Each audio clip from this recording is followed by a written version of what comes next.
Hello friend, today is day 15 for our English speaking practice.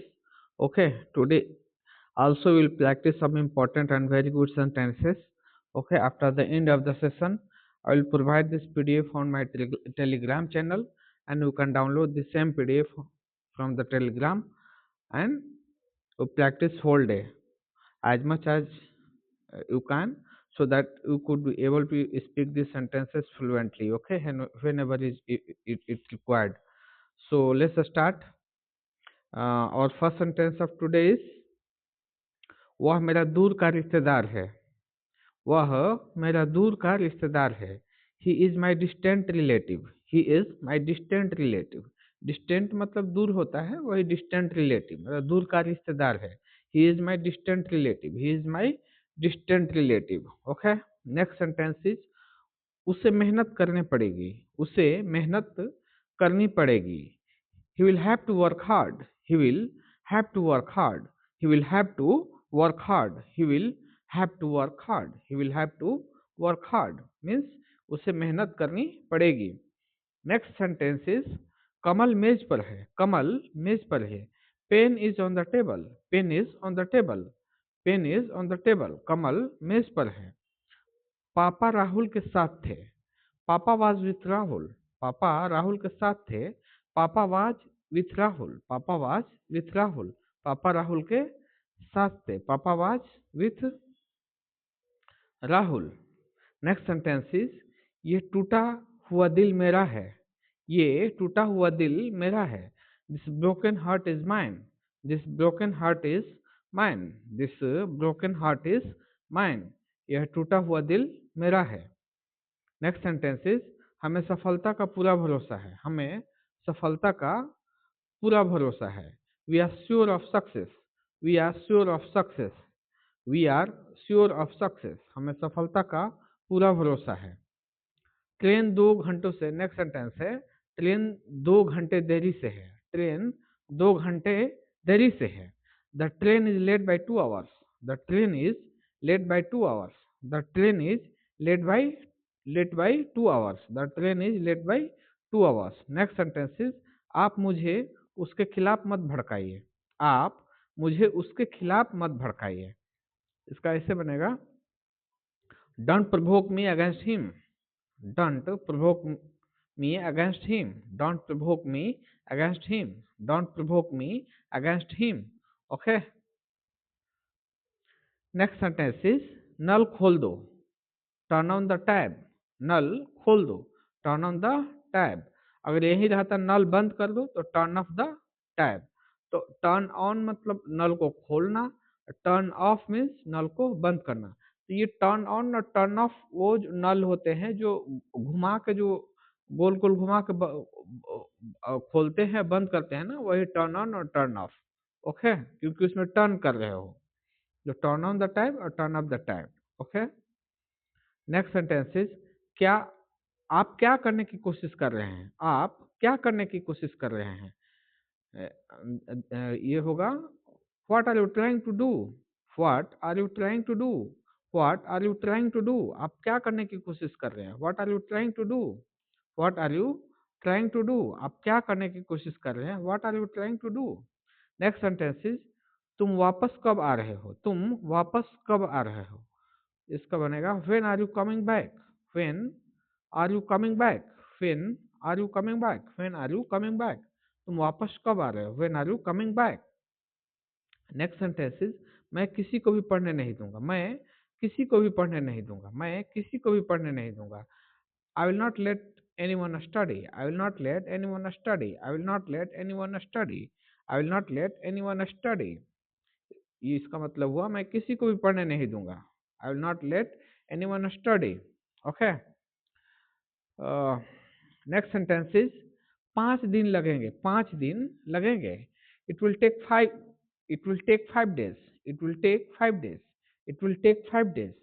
It will take 5 days. Okay. Next sentence is यह बहुत दूर. यह बहुत दूर है. It's quite far. It's quite far. It's quite far. It's quite far मतलब यह बहुत दूर है. यह बहुत दूर है. It's quite far. Next sentence is Ram football खेलता है। राम फुटबॉल खेलता है। Ram pledge football. Ram pledge football. Ram pledge football. Ram pledge football मतलब राम फुटबॉल खेलता है। ठीक है। नेक्स्ट सेंटेंस इज पानी इस पाइप से गुजरा। पानी जो है इस पाइप से गुजरा। Water pass through this pipe. Water pass through the pipe. Water passed through this pipe. Water pass through this pipe. पानी इस पाइप से गुजरा। नेक्स्ट सेंटेंस इज हम लोग सोमवार को आएंगे। हम लोग सोमवार को आएंगे। We all will come on Monday. We all will come on Monday. We all will come on Monday. हम लोग सोमवार को आएंगे। We all will come on Monday. Next sentence is अपने अंकल को नमस्ते बोला। आपने अंकल को नमस्ते बोला। Did you say नमस्ते to uncle? Did you say नमस्ते to uncle? Did you say नमस्ते टू अंकल? अभी आपको लग रहा हो कि यार ये तो पढ़ रहा है, इससे मेरे को क्या फायदा, ये तो मैं बस सुन रहा हूँ। तो ऐसा नहीं है। ये क्या है कि आप एक रूटीन में आ जाओगे प्रैक्टिस के। ठीक है। और lonely if you try to practice these sentences, it might be difficult for you, but I will give you one lesson every day that make you discipline to be stick with my plan.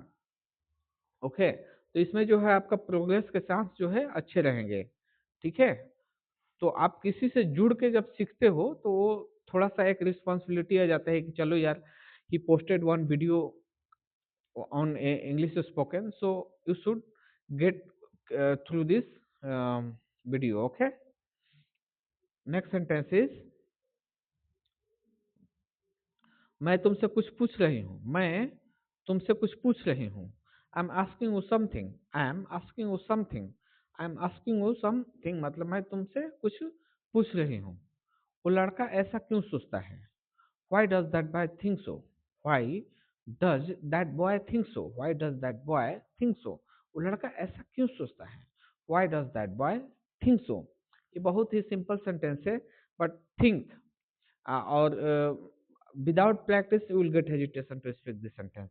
Okay, in one go it will be very difficult if you don't have the practice over the sentence in English. Okay, तो इसका कैसे है? वो लड़का ऐसा क्यों सोचता है?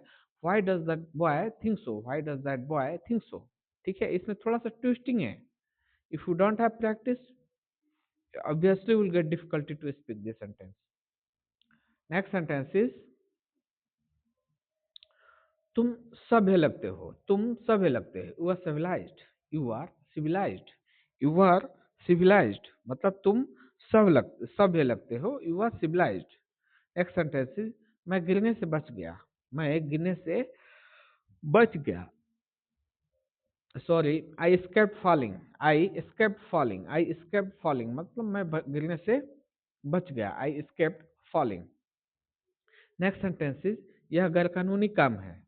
यह गैरकानूनी काम है। Sorry, this is an illegal act.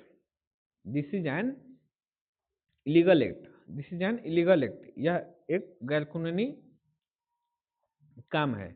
Next sentence is कुत्ते ने उसे काट लिया। Dog has bitten him. Dog has bitten him. Dog has bitten him. ये बाइट का जो है थर्ड फॉर्म है।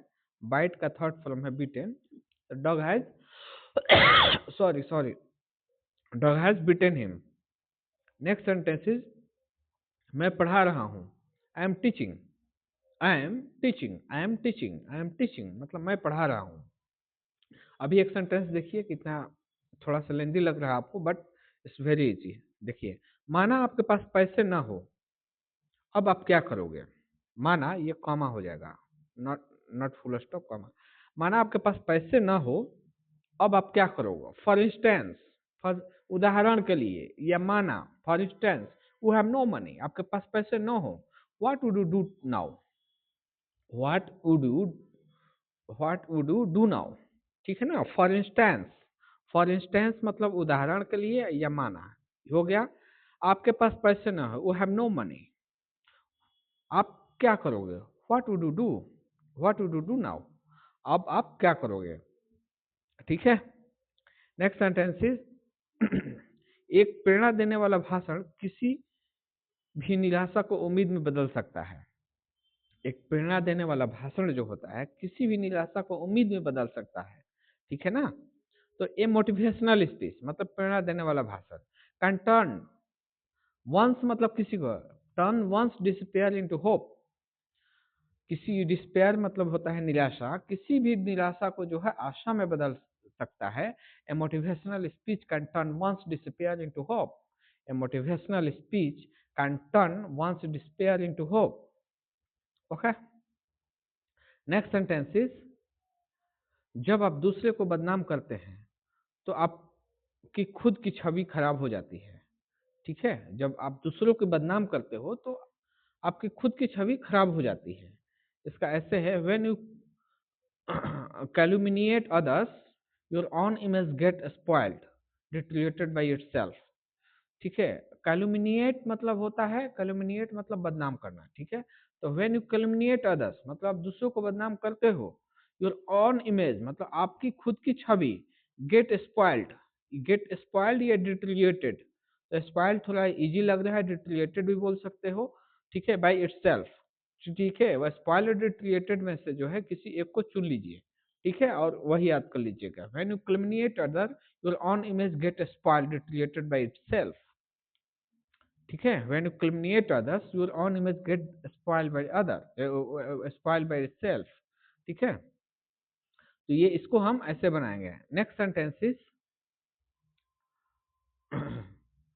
तुम्हें डांटा जाता है, you are scolded, you are scolded, you are scolded, you are scolded मतलब तुम्हें डांटा जाता है, ठीक है। नेक्स्ट सेंटेंस इज, मैं तुम्हें गवा नहीं सकता क्योंकि तुम्हारी आवाज सुरीली नहीं है। गवा मतलब गाना गवाने की बात कर रहा है, ठीक है। मैं तुम्हें गवा नहीं सकता क्योंकि तुम्हारी आवाज सुरीली नहीं है। तो मैं तुम्हें गवा नहीं सकता कैसे बनेंगे, I can not make you sing, I can't make you sing as your voice is not fine, I can't make you sing as your voice is not fine, I can't make you sing as your voice is not fine. So friend, today we have completed the session, and today we have practiced the 30 sentences. As you have seen, all the 30 sentences were very important and very useful for your daily spoken.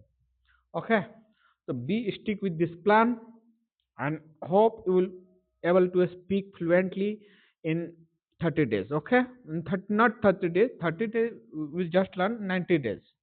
At least you will require 3 months to get command over the English. Okay, so don't think so in one night or 2 night or 1 week you will get fluent. At least you require. I'm telling you the truth. At least you require the 90 days to learn the English or spoken English. Okay, thank you so much. Meet you in the next session.